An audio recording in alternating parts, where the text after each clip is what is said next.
ഒരു ബെറ്റർ ഫെസിലിറ്റിയിൽ എത്തിക്കുക, ആളെ രക്ഷപ്പെടുത്തുക. ഇതാണ് നമ്മുടെ മൈൻഡിൽ. പക്ഷേ സർക്കാർ കാണുന്നത് വേറൊരു മൈൻഡിലാണ്. സർക്കാർ കാണുന്നത് നമ്മൾ ചുമ്മാ ഷോ കാണിക്കാനാണ്.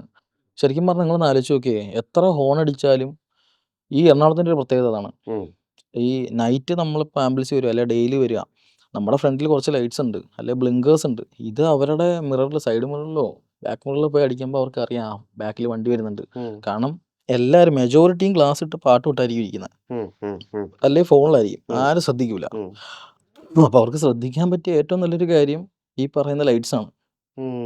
അതുകൊണ്ടാണ് നമ്മൾ മെജോറിറ്റി ഈ സാധനങ്ങൾ വണ്ടിയിൽ യൂസ് ചെയ്യുന്നത്. എന്നാൽ അതിനെ വേറൊരു രീതിയിൽ എടുത്ത് കണ്ട് വൾഗറായിട്ട് ചെയ്യുന്ന ആൾക്കാരുണ്ട്. അത് തെറ്റ് തന്നെയാണ്, അവർക്ക് ഞാൻ സപ്പോർട്ട് ചെയ്യില്ല. എന്നാലും ഞാൻ പറഞ്ഞ ഈ ബ്ലിങ്കേഴ്സും കാര്യങ്ങളൊക്കെ അത്യാവശ്യം വേണം. കാരണം ഇപ്പോൾ ഈ 108 ഇരിക്കുന്ന ബ്ലിങ്കേഴ്സ് കണ്ടിട്ടില്ലേ, അത് ഓൾറെഡി സർക്കാർ കൊടുത്ത സാധനമാണ്. പക്ഷെ അതേപോലെ ഒരു പ്രൈവറ്റ് വണ്ടി വെക്കണമെങ്കിൽ ആ പുള്ളിക്കാരൻ എത്ര രൂപ അതിന് വേണ്ടി മുടക്കണം. അപ്പോൾ 108 ഓടുന്ന ആൾക്കാർക്ക് പ്രിവിലേജ് ഉണ്ട്.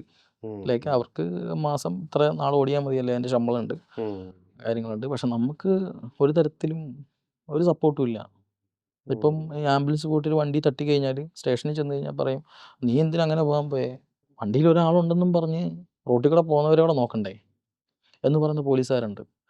നീ ഇനിയിപ്പോൾ ഇവിടുന്ന് അടിച്ചു വിട്ട് പോയാലും ചാവേണ്ടവൻ ചാവും എന്ന് പറയുന്ന പോലീസുകാരും ഉണ്ട്. എന്താ?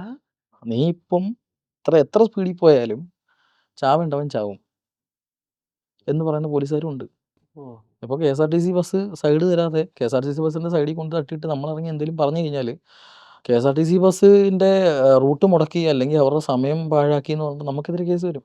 ട്രിപ്പ് മുടക്കിയെന്ന് പറഞ്ഞിട്ട് നമുക്കെതിരെ കേസെടുക്കും. എനിക്ക് മനസ്സിലാവുന്നില്ല ഇവരെന്തോ ഇതുകൊണ്ട് ഉദ്ദേശിക്കുന്നത്, എനിക്ക് മനസ്സിലാവുന്നില്ല. അപ്പോൾ ഒരു മന്ത്രി പാസ് ചെയ്യുന്ന സമയത്ത് ഒരു ആംബുലൻസ് കയറി വേണമെങ്കിൽ ആ പോലീസുകാരൻ അവിടെ ആംബുലൻസ് തടയും. എന്തിനാണ്?